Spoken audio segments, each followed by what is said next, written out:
والإسلام ديني ومحمدا رسول الله. Pada malam ini Wak akan mengkaji sedikit tentang gibah atau suatu ngupat atau hang.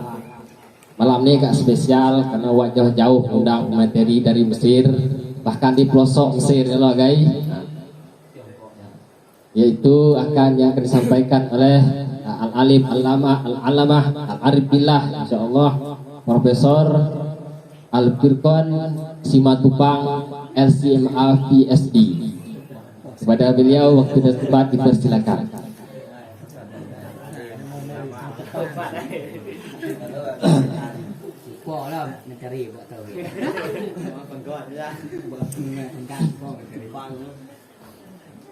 Bismillahirrahmanirrahim. Assalamualaikum warahmatullahi wabarakatuh. Waalaikumsalam warahmatullahi wabarakatuh. Alhamdulillahi rabbil alamin. Wa bihi nasta'in ala umuri dunya waddin. Wa ala alihi wa sahbihi rasulillahi ajma'in amma ba'd. Wa qala Allah ta'ala fil Qur'anil Karim. Bismillahirrahmanirrahim. Inna a'atainakal kautsar fasalli rabbika wanhar inna sani'aka huwal abtar. Sadaqallahul azim. Kami tidak memperpanjangkan kata mukadimah karena mengingat waktu. Nampaknya malam ini kita lah dijodohkan oleh Allah, akhirnya jatuh juga lah pada malam hari ini di rumah Akmal Bahu Kamai yang mengisin. Alhamdulillah nampaknya malam ini ramai yang hadir. Kami malam ini bukan niat untuk mengajar, tetapi belajar. Ibaratnya tahu aku ni bahna di tengah hang pada bahna, kan? Yang hadir malam ni kan boyo betina jantan kalah hadir galau, kan?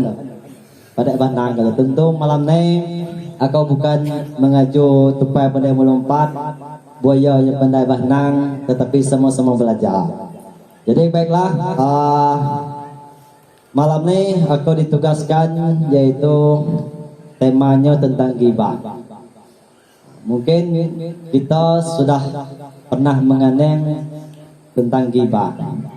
Ghibah itu asal usul katanya itu roba yaghibu ghaiban.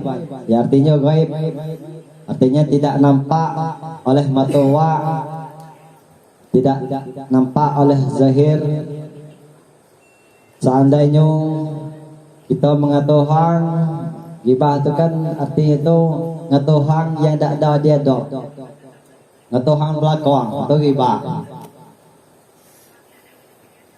Seandainya contohnya kita mengatakan tiwa, nyu tak ada kanai, tetapi yang wak sampean tu aib hong kantiwa tu bak disampean hongnya tak ada kanai, itulah ghibah. Walaupun wak sampean tu betul adanya memang terjadi, hong tu memang hok perangai pemaleng wak ketau keburukannya aibnya tak banyak, hong tu tak ada kanai, itulah dikatakan hibah. Walaupun tu memang dah. Kalau seandainya tak terjadi atau tidak betul ya wak kata tahu, itu malah fitnah jadinya, lebih parah lagi dari ghibah. Itulah yang dikatakan ghibah. Ghibah ini macam-macam kata ghibah. Kalau bahasa Indonesia atau bahasa waktu ngatoha, menggunjing bahasa Indonesianya. Tentu ghibah ni dulu-dulu dikata bahang ngupat hang. Kalau bahasa keren kini ni ngurumpi. Ni ngurumpi. Tentu kalau disebut kata-kata rumpi yang terlintas di pikiran waktu kabetin nyau ya dah. Jadi yang kebanyakan yang pada ngetohang, rompi, ngupat biasa ni kan betina. Namun setelah aku pantau mengamati, kini ini bukan betina lagi yang pada ngetohang, ngupat hang. Bahkan bukan ibu-ibu atau dudah-dudah habis sowane, Tapi kini pemuda bapak-bapak lanyak ke Tuhan. Secara tidak langsung bahkan itu tidak sengaja. Tak tahu bahawa itu lah Tuhan. Kenapa? Karena ghibah ni adalah dosa manis. Ini dosa kerennya lah dosa manis. Kalau malai kajang ketahuan kan kena gerbak tu kena tekui, kena nyau. Santai lah atau bohong keluar malai kan. Kalau ghibah ni nyudang dosa tapi tak ada tampaknya bawa yang secara jelas itu tak ada. Bahkan wak semua ini bisa terjadi hibah sebenarnya. Itulah bahayanya ghibah. Ghibah ni atau ngupat Tuhan dosanya termasuk dosa besar, dosa gedang. Kenapa termasuk dosa besar? Karena beberapa ulama pernah mengatakan dosa bagi orang yang mengupat orang atau mengetahuan diibaratkan para ulama itu sama dengan memakan bangkis saudara wak. Contohnya Arya ngato siri lakon siri tak tahu kena tak ngato lakon kan ngato hangkat lah lakon upat. Diibaratkan bahwa ulama tu Arya ngato siri bahkan Arya tu makan bangkai siri lah. Tentu wak makan bangkai itu kan jijik. Tak tahu lain lah kan atau lah ibaratnya. Banyak hadis-hadis atau firman Allah yang menjelaskan tentang ghibah ni. Salah satunya dalam surah Al-Hujurat ayat 12 yang berbunyi ولا يغتب بعضكم بعضا أيحب أحدكم أن يأكل لحم أخيه ميتا فكرهتموه واتقوا الله إن الله تواب رحيم. Yang artinya, dan janganlah ada di antara kamu yang menggunjing sebagian yang lain. Apakah ada di antara kamu yang suka memakan daging saudaranya yang sudah mati? Tentu kamu merasa jijik dan bertakwalah kepada Allah. Sesungguhnya Allah Maha penerima taubat dan Maha penyayang. Itu adalah salah satu firman Allah yang berkaitan tentang ghibah. Itulah dosanya ghibah tadi itu ibaratnya itu makan bangkai gentiwala. Ghibah ni bahayanya lah. Walaupun betul nahang kata itu tadi itu termasuk dapat dosa. Apalagi salah, salahkanlah fitnah judulnya. Namun malam ni wak tidak menjelaskan atau bicara tentang fitnah tapi tentang ghibah. Namun ghibah ni ada juga ghibah yang dibolehkan. Kami rangkum menjadi 5. Ada ghibah yang dibolehkan. Yang pertama, bersaksi kepada hukum. Nah, bersaksi kepada hukum itu dibolehkan. Ibaratnya tu ketika kita di sidang, tentu harus menyebut sedetail-detailnya yang jelas apa yang terjadi. Ibaratnya tu ciri sebagai saksi ngelihat herul malaing. Nah, tu harus dikata di saksi terul apa ciri. Ciri ya mang yang bodoh ngelihat herul malaing. Sebenarnya dah cuma dah buat dah gigibah lah kan hakim. Ada bisa ada dah. Kalau dalam hakim atau bersaksi itu memang harus dikata yang sebenar terjadi. Itu dibolehkan. Yang kedua, ghibah yang diperbolehkan yaitu menunjukkan atau mengadukan kezaliman atau kemungkaran seseorang karena sudah dizolim. Kalau wak dizolim, ada orang yang menzolim wak boleh ngata dengan hang, sudah ngadau dengan hang bahawa tadi ada hang yoh tahu dah. Pohong hang tahu atau boleh. Contoh heret nak kuih pelak bahan pong. Ada lah kata-kata dah. Kena. Yang ketiga, ghibah yang diboleh itu meminta petua kepada seorang ulama.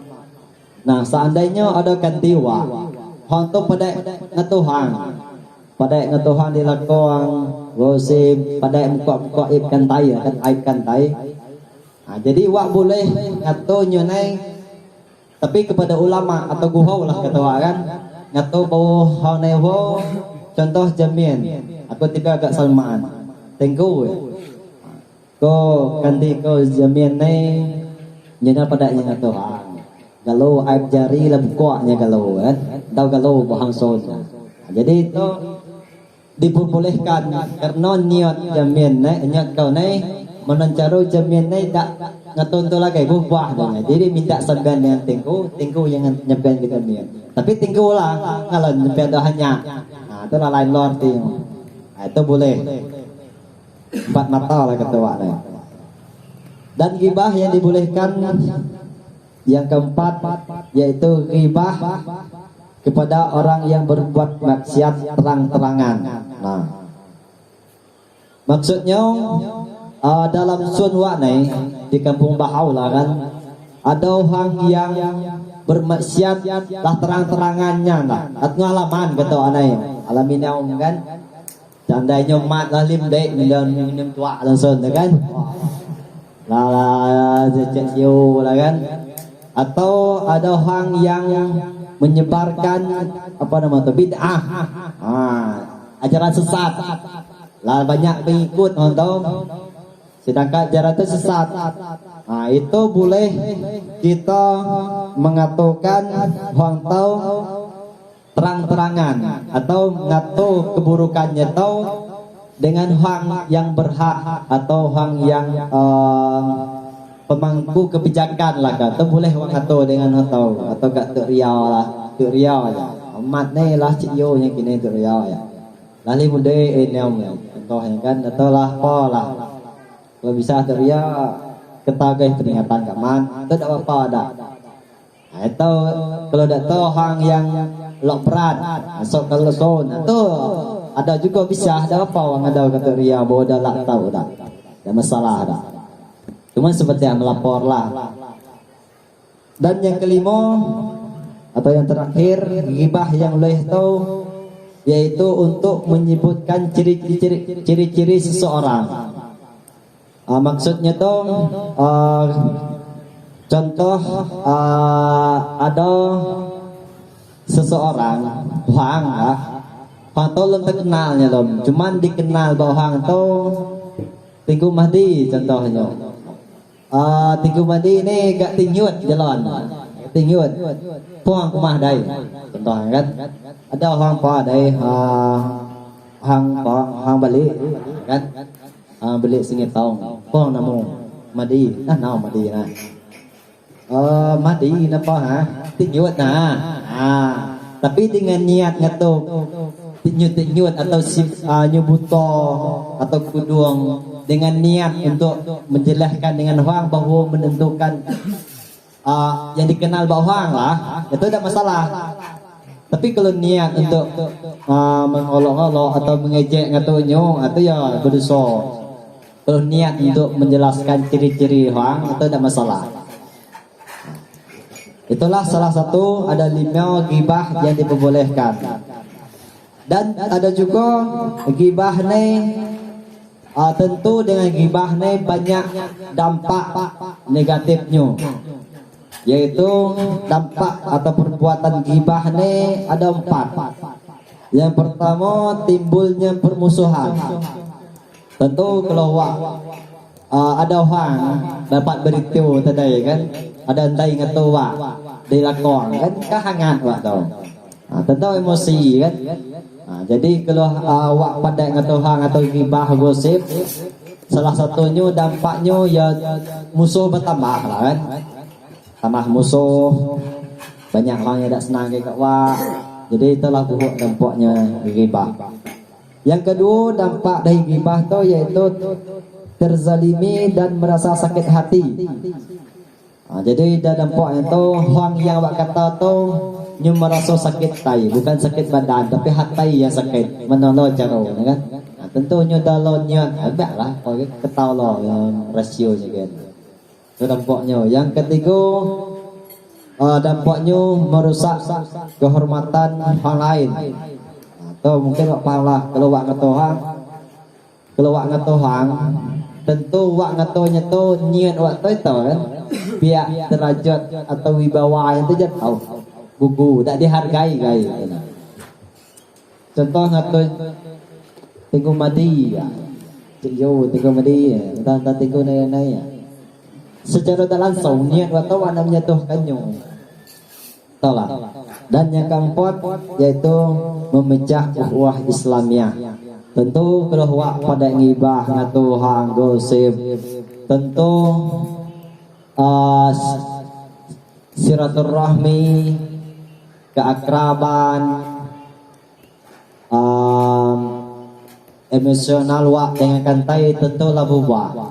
Contoh kita akrab aku sekantainya dengan Tinggo Salman dapat bertiu buat Tinggo Salman kalau pada yang aku nyu dilakukan tentu emosional persahabatan kemain ni lah laba pisah lah ada orangnya lah tak seperti biasa kita. Jadi itulah dampaknya gibah tu itu bisa memecahkan ukhuwah Islamiyah.